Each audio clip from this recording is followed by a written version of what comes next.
Welcome to this week's video tidbit. Today we are going to be discussing food brings us together.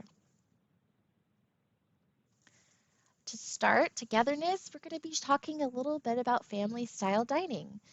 Family style dining is where everyone is eating together, and in a program, this is going to be adults and children sharing a meal and sharing that learning and food nutrition experience together.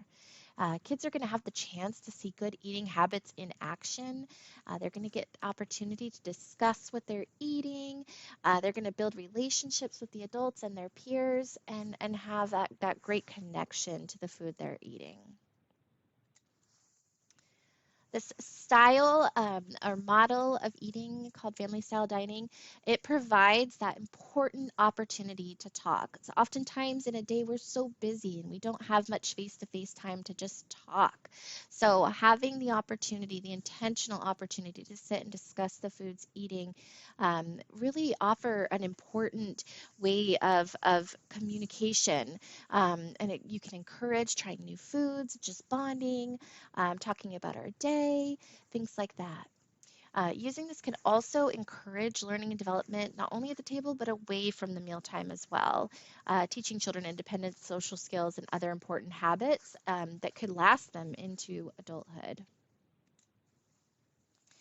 Some ways to implement family style dining in your program is purchasing or using materials and equipment that are child sized, encouraging children to pour their own drinks and serve their own food from a larger serving bowl to be passed around is going to encourage children to make healthy choices on their own. They're more likely to try new things if they get it themselves.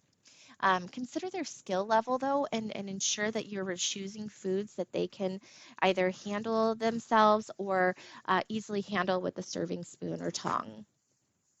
And consider giving children tasks to help set the table, counting out the amount of plates per children, putting out the amount of cups and things of that nature, and talking about why each piece of that table setting is important for the meal can offer some additional learning components. Think about when you're offering family style dining, how you can offer a variety of both familiar foods and new foods. We want children to have the opportunity to eat things that they do like, but also giving them the options of trying something new. And if they're able to serve it themselves, they're more likely to try something new.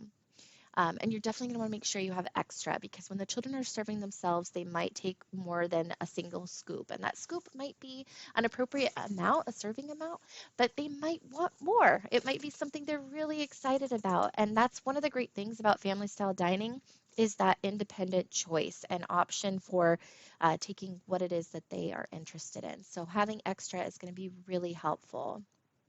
Consider having a trash can and a busing bin available so that children can clean up after themselves, as well as having materials for cleaning up any spills that occur.